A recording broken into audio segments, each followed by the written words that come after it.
বাড়ি ভাড়া 20% বাড়ানো সহ 3 দফা দাবিতে আন্দোলনরত বেসরকারি এমপিওভুক্ত শিক্ষকদের সচিবালয় অভিমুখে পদযাত্রা আটকে দিয়েছে পুলিশ। বিকেল 4টায় পদযাত্রাটি কেন্দ্রীয় শহীদ মিনার থেকে শুরু হয়ে হাইকোর্ট মোড়ে পৌঁছালে তাদের ব্যারিকেড দিয়ে আটকে দেয় আইনশৃঙ্খলা বাহিনী। আগামীকাল দুপুর 12টার মধ্যে দাবি আদায় না হলে শাহবাগে অবরোধের হুঁশিয়ারি দেন আন্দোলনরত শিক্ষকরা। আরও জানাচ্ছেন মুশফিকুর রহমান। শিক্ষকদের এই ক্ষোভ 3 দফা দাবি আদায়ের। বাড়ি ভাড়া 20% বাড়ানো, 75% উৎসব ভাতা ও 1500 টাকা চিকিৎসা ভাতার দাবিতে সারা দেশ থেকে ঢাকায় ছুটে এসেছেন বেসরকারি এমপিওভুক্ত শিক্ষকরা। কর্মবিরতির দ্বিতীয় দিনে বেলা 12টায় মার্চ টু সচিবালয় কর্মসূচি থাকলেও প্রশাসনের অনুরোধে বিকেল 4টা পর্যন্ত কর্মসূচি স্থগিত করেন আন্দোলনরত শিক্ষকরা। সেই সঙ্গে অবস্থান কর্মসূচি চালিয়ে যান কেন্দ্রীয় শহীদ মিনারে। শিক্ষক আন্দোলন বলে এবার দেখবে বাংলার মানুষ। জোটের নেতৃত্ব 20% বাড়ি ভাড়া মাত্র চেয়েছে, তা কি বেশি চেয়েছে? নো, 1500 টাকা চিকিৎসা ভাতা চেয়েছে এবং 75% কর্মচারীদের উৎসব ভাতা চেয়েছে। আমাদের ছাত্রছাত্রীদের আহ্বান করব, তোমাদের যদি আমরা একটু বিন্দু পরিমাণও শিক্ষা দিয়ে থাকি, তোমরা অবশ্যই তোমাদের শিক্ষকরা অবহেলিত। যদি প্রজ্ঞাপন জারি হয়ে যায় আলহামদুলিল্লাহ, যদি না জারি হয় তাহলে সেক্ষেত্রে আমরা এই মাঠ ছাড়বো না এবং আমাদের এই কর্মবিরতি সহ আমাদের এই আন্দোলন কিন্তু যথারীতি চলবে। সাধারণ মানুষকে সঙ্গে নিয়ে আমরা কঠোর থেকে কঠোর কর্মসূচি ঘোষণা দেব। বিকেল 4টার মধ্যে 3 দফা দাবি মেনে নিয়ে প্রজ্ঞাপন ঘোষণার আলটিমেটাম দেন শিক্ষক নেতা দেলোয়ার হোসেন আজিজি। প্র্যাকটিক্যালি কোনো প্রবলেম হয় তাহলে শিক্ষা মন্ত্রণালয় এবং অর্থ মন্ত্রণালয়কে যৌথভাবে প্রেস ব্রিফিং করে জানাতে হবে যে আমরা শিক্ষকদের এই দাবিগুলো মেনে নিয়েছি। আমরা 2 দিন পরে বা 3 দিন পরে আমরা প্রজ্ঞাপন দেব। যদি ওনারা প্রেস ব্রিফিং করে ক্লিয়ার করে যৌথভাবে 2 মন্ত্রণালয়, তাহলে আমরা আমাদের সচিবালয় অভিমুখে পদযাত্রা স্থগিত করব এবং আমরা প্রজ্ঞাপন হওয়ার আগ পর্যন্ত শান্তিপূর্ণভাবে এই কেন্দ্রীয় শহীদ মিনারে অবস্থান করব। তবে শিক্ষা ও অর্থ মন্ত্রণালয় থেকে কোনো ঘোষণা না আসায় বিকেল 4টায় শহীদ মিনার থেকে শুরু হয় মার্চ টু সচিবালয়। পদযাত্রাটি হাইকোর্ট এলাকায় পৌঁছালে তা আটকে দেয় আইনশৃঙ্খলা বাহিনী। দাবি আদায় না হওয়া পর্যন্ত আন্দোলন চালিয়ে যাওয়ার কথা জানিয়ে শিক্ষা প্রতিষ্ঠান বন্ধ করে দেওয়ার হুঁশিয়ারি দেন বেসরকারি এমপিওভুক্ত শিক্ষকরা।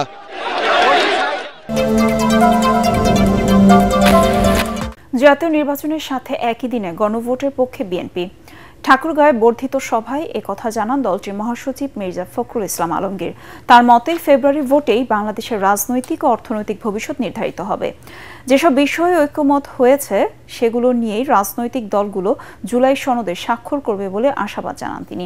এদিকে রাজধানীতে এক অনুষ্ঠানে দলের সিনিয়র যুগ্ম মহাসচিব রুহুল কবির রিজভী বলেন, দেশে বিশৃঙ্খলা সৃষ্টির মাস্টার প্ল্যানের অংশ হিসেবে জামায়াত সহ কয়েকটি দল নভেম্বরে গণভোট দাবিতে আন্দোলন করছে।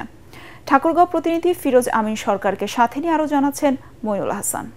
ওয়ালটন এখন দেশের সীমানা পেরিয়ে পৌঁছে গিয়েছে 50টিরও বেশি দেশে। ওয়ালটন, ঘরে ঘরে বিশ্বজুড়ে।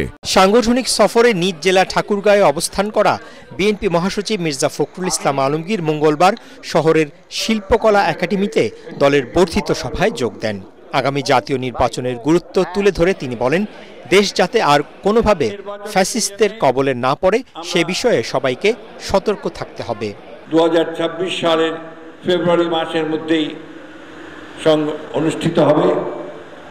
এই নির্বাচনে বাংলাদেশের রাজনৈতিক ভবিষ্যৎ, অর্থনৈতিক ভবিষ্যৎ নির্ভর করছে। আগামী নির্বাচন সেই জন্যই আমাদের কাছে অত্যন্ত গুরুত্বপূর্ণ।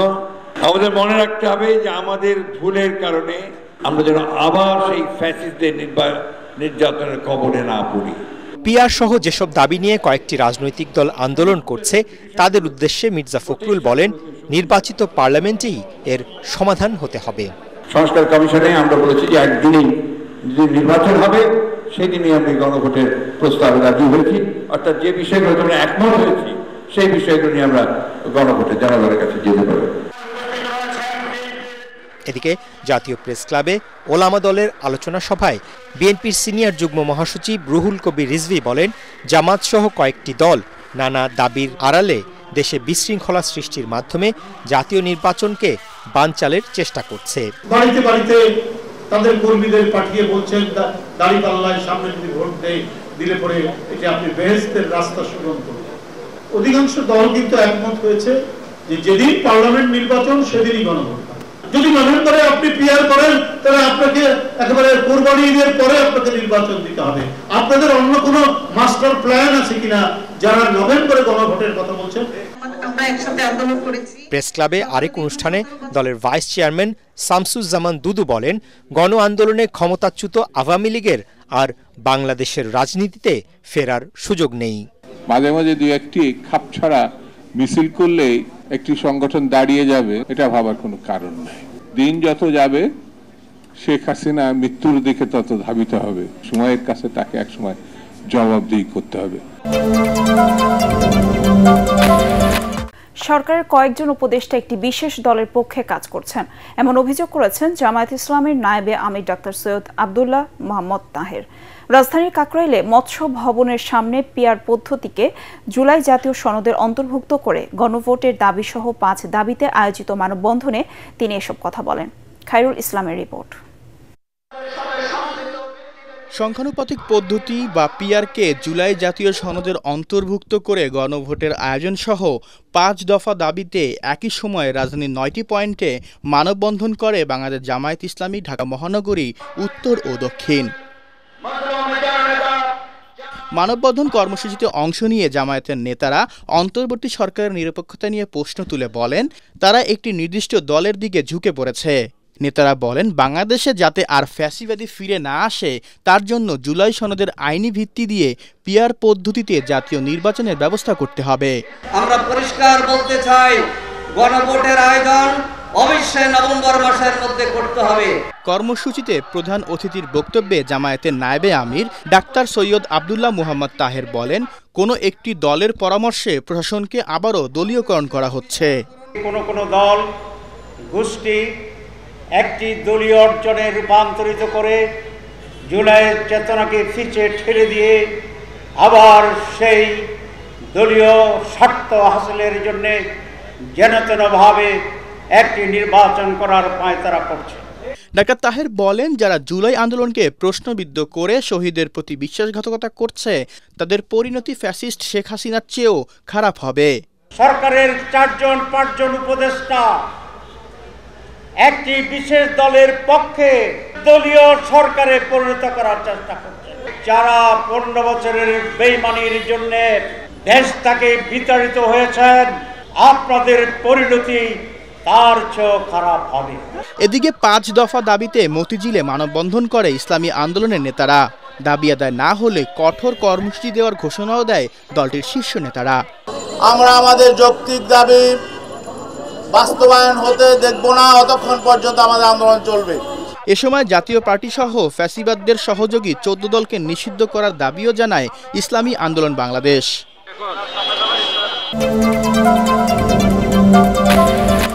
এনসিপিকে শাপলা প্রতীক দেওয়ার কোনো সুযোগ নেই বলে আবারও জানিয়েছেন নির্বাচন কমিশন। 19 অক্টোবরের মধ্যে এনসিপি শাপলার বিকল্প প্রতীক না নিলে ইসি নিজ উদ্যোগেই অন্য প্রতীক দিয়ে দলটি নিবন্ধন দেবে বলে জানিয়েছেন নির্বাচন কমিশন সচিব আখতার আহমেদ। তবে এনসিপিকে শাপলা প্রতীক দিতে ইসি গড়িমসি করছে বলে অভিযোগ করেছেন দলটির অন্যতম নেতা সার্জিস আলম। আরও জানাচ্ছেন ইয়াসিন রানা। ত্রয়োদশ জাতীয় সংসদ নির্বাচনকে সামনে রেখে এনসিপি সহ 2টি দলকে নিবন্ধন দেওয়ার সিদ্ধান্ত নেয় ইসি। তবে এখনও দল দুটিকে কোনো প্রতীক বরাদ্দ দেওয়া হয়নি, আর এ নিয়েই চলছে জটিলতা। 50টি প্রতীক থেকে নিজেদের পছন্দের প্রতীক বেছে নিতে গেল 7 অক্টোবর পর্যন্ত ইসি সময় বেঁধে দিলেও বিধি সংশোধন করে শাপলা বরাদ্দ দিতে ফের দাবি জানায় এনসিপি। তবে তালিকায় না থাকায় নতুন দলটিকে এই প্রতীক না দিতে অনড় নির্বাচন কমিশন। চাহিত প্রতীক হচ্ছে শাপলা। শাপলার বিষয়ে নির্বাচন কমিশনের অবস্থান একই, যে যেহেতু নির্বাচন পরিচালনা বিধিমালায় এটা নাই, অর্থাৎ দেওয়ার সুযোগ নাই। ইসি সচিব আখতার আহমেদ বলেন, নির্ধারিত তালিকা থেকে প্রতীক না নিলে বিকল্প ব্যবস্থা নেবে কমিশন। আমরা একটা চিঠি দিয়েছি ওনাদেরকে যে আগামী 19 তারিখের ভিতরে ওনারা বিকল্প ওনাদের চাহিত প্রতীক জানাবেন। যদি এটা 19 তারিখের ভিতরে না জানান তাহলে স্বীয় বিবেচনায় নির্বাচন কমিশন এ বিষয়ে প্রতীক সিদ্ধান্ত নেবে। তবে এনসিপির উত্তরাঞ্চলের মুখ্য সংগঠক সার্জিস আলমের দাবি, শাপলা প্রতীক বরাদ্দ দিতে আইনি কোনো বাধা নেই। এ নিয়ে গড়িমসি করছে কমিশন। শাপলা প্রতীক পেতে এনসিপির কোনো আইনগত বাধা দেখিনি। আমরা মনে করি যে নির্বাচন কমিশন অভ্যুত্থান পরবর্তী বাংলাদেশে তাদের জায়গা থেকে এই স্বেচ্ছাচারিতা আচরণটা করবে না। আগামীতে সরকার গঠনে এনসিপি নির্ণায়কের ভূমিকা রাখবে বলেও নেত্রকোনায় সমন্বয় সভায় এসব কথা বলেন জুলাই অভ্যুত্থানের অন্যতম এই সমন্বয়ক। আগামীতে কারা সরকার গঠন করবে এনসিপি সেক্ষেত্রে নির্ণায়কের ভূমিকায় থাকবে। সাবেক প্রধানমন্ত্রী শেখ হাসিনাকে ফিরিয়ে আনতে ইন্টারপোল ও কূটনৈতিক চ্যানেলে চেষ্টা চলছে বলে জানালেন দুর্নীতি দমন কমিশনের চেয়ারম্যান ডক্টর আব্দুল মোমেন। ভারত সহযোগিতা করলে কাজটা সহজ হবে বলেও মনে করছেন তিনি। কমিশন কার্যালয়ে রিপোর্টার্স এগেইনস্ট করাপশন র্যাকের কর্মশালায় দুদক চেয়ারম্যান আরও বলেন, আগামী নির্বাচনে দুর্নীতিগ্রস্তদের মনোনয়ন দেয়া বন্ধ করতে হবে। নমিনেশন বেচাকেনা না করতে রাজনৈতিক দলগুলোর প্রতি আহ্বান জানান তিনি। রিপোর্ট করছেন মাহবুব কবির চপল। ভারতে পালিয়ে যাবার পর সাবেক প্রধানমন্ত্রী শেখ হাসিনার বিরুদ্ধে 7টি মামলা করেছে দুদক। এর মধ্যে 5টির বিচার কাজ চলছে। যে কোনো সময় এগুলোর রায় হতে পারে। এখন শেখ হাসিনাকে ফিরিয়ে আনার সর্বোচ্চ চেষ্টা করছে দুদক। নেওয়া হচ্ছে ইন্টারপোল ও কূটনৈতিক চ্যানেলের সহযোগিতা। আমরা শেখ হাসিনার ব্যাপারে আমাদের যেসব প্রক্রিয়া তার মধ্যে কি বলে ইন্টারপোলের লাল নোটিশ থেকে শুরু করে প্রায় সবগুলি কাজই হয়েছে। পররাষ্ট্র মন্ত্রণালয়ের পর্যায়ে আলাপ আলোচনা চলছে। সেখান থেকে যদি সাকসেসফুল হয় এবং আমাদের প্রতিবেশী রাষ্ট্র যদি মানে বাংলাদেশের প্রতি ন্যায় বিচার করে তাহলে সঙ্গত কারণেই তাকে ফেরত দেবেন।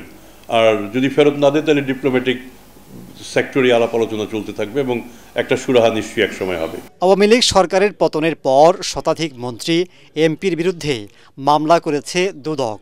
বিগত সরকারের সময় একই কায়দায় বিএনপির নেতাকর্মী ও ডক্টর ইউনূসের বিরুদ্ধেও মামলা করে কমিশন। কিন্তু ক্ষমতার পালাবদলে সেই মামলাগুলো বাতিল হয়েছে, যার বিরুদ্ধে আপিল করেনি দুদক। ভবিষ্যতে আওয়ামী লীগের ক্ষেত্রেও এমনটাই ঘটবে কিনা এমন প্রশ্নের জবাব দেন দুদক চেয়ারম্যান। আমি মোটেও চাপে নাই। আমরা এই সময়টায় কাজ ভালোই করছি, কিন্তু আমরা তো বিভিন্ন রাজনৈতিক সরকারের মধ্য দিয়ে এসেছি। আমাদের যে অভিজ্ঞতা, আমি অভিজ্ঞতার আলোকে বলেছি যে এই যে আপনি উত্থান পতনের কথা বলেন, এটা যাতে না হয়, আমরা যাতে সেটা না করি, সেই দাবিটা, সেই আন্দোলনটা, সেই চাপটা আসবে আপনাদের কাছ থেকেই। তিনি বলেন, দেশের দুর্নীতি কমাতে হলে রাজনীতিবিদদের সৎ হতে হবে। সেক্ষেত্রে আগামী নির্বাচনে দুর্নীতিগ্রস্তদের মনোনয়ন না দিতে রাজনৈতিক দলগুলোর প্রতি আহ্বান জানান কমিশন চেয়ারম্যান। অনুগ্রহ করে দুর্নীতিগ্রস্ত ব্যক্তিকে নির্বাচনে মনোনয়ন দেবেন না। নমিনেশন বেচাকেনার কথা শুনি, এটা যেন না হয়। শেষ পর্যন্ত দেশটার দায়িত্ব নেবেন রাজনীতিবিদরা। এটার মাঝামাঝি কোনো বিকল্প নাই। সুতরাং যদি এই ক্ষেত্রে সততা প্রতিষ্ঠিত করা সম্ভব হয়, এটার যে ট্রিকল ডাউন এফেক্ট, এটা বাকি অন্যান্যদেরও সৎ করতে বাধ্য। বিসিবিতে যাদের বিরুদ্ধে দুর্নীতির অভিযোগ আছে তাদের বিষয়ে খতিয়ে দেখা হচ্ছে বলেও জানান তিনি। একটা বিষয় অনুসন্ধানাধীন আছে এটা।